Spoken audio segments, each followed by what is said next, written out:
అందరికీ నమస్కారం అండి. ఫస్ట్ ఆఫ్ ఆల్ ఈ సినిమా అవకాశం గురించి మాట్లాడాలి. నేను వెళ్ళిన ప్రతి ఆడిషన్కి ఒక ఎక్సెల్ షీట్ మెయింటైన్ చేసేవాడినండి.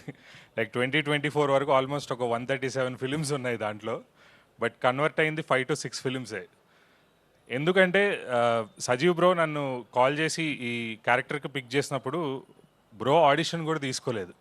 నాకు అది చాలా వెయిట్ అండ్ రెస్పాన్సిబిలిటీని ఇచ్చింది, బాగా చేయాలని చెప్పి. అండ్ నిజంగానే ట్రూ, మనకి సినిమా తీసేటప్పుడు ఫస్ట్ షాట్ దేవుడికి పెడతారు కదన్నా. ఆ షాట్ అయిపోయిన తర్వాత నెక్స్ట్ ఇమీడియట్ మన సినిమాలో ఫస్ట్ షాట్ నా మీదే పెట్టారు. అది ఇంకా రెస్పాన్సిబిలిటీ పెంచింది నాకు. దెన్ ఐ థాట్ చాలా సజీవ్ని అయితే డిసప్పాయింట్ చేయకూడదని చెప్పి. అండ్ నా గురించి కొంచెం ఇన్ఫర్మేషన్ ఉన్న నా ఫ్రెండ్స్ ఆర్ ఫ్యామిలీ ఉన్నారు ఇక్కడ, వాళ్ళకి తెలుసు నేను తరుణన్నకి ఏకలవ్య శిష్యుని. ఎగ్జాక్ట్లీ తరుణన్నని ఫాలో అవడం అంటే, మీరు పెళ్లి చూపులు బ్లూ ఎల్లో పోస్టర్స్ వేస్తే నేను షార్ట్ ఫిల్మ్స్లో అవే పోస్టర్స్ వేయడం, అట్లా ఐ యూస్ టు ఫాలో, అట్లా ఫాలో అయ్యేవాడిని. కానీ ఐ ఫీల్ ఎక్కడో మేనిఫెస్ట్ చేశాను to work with you. At least డైరెక్టర్గా కాకపోయినా ఆర్టిస్ట్గా వర్క్ చేసినందుకు నాకు చాలా హ్యాపీగా ఉంది.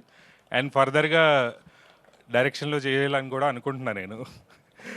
And coming to Sajeev bro direction skills and adaptation ఎట్లా తీసుకొని ఎంత బాగా ఎగ్జిక్యూట్ చేశారన్నది మీరు థియేటర్లో ఖచ్చితంగా చూస్తారు. అండ్ మీరు definitely live with a smile, ఖచ్చితంగా ఒక స్మైల్తో థియేటర్లోంచి బయటికి వెళ్తారు. And thank you for all the guests here, the ENE gang and also Darshi అన్న.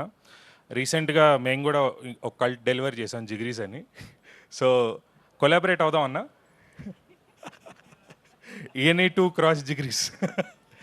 Thank you everyone for coming. And ఈ ఫిలింలో నాకు స్లైటెస్ట్ ఆఫ్ ది అప్రిసియేషన్ ఏదో వచ్చినా సరే, that appreciation I dedicate to 3 beautiful women, my mom, my wife and my daughter. వాళ్ళ ముగ్గురికి dedicate చేస్తాను. Thank you so much.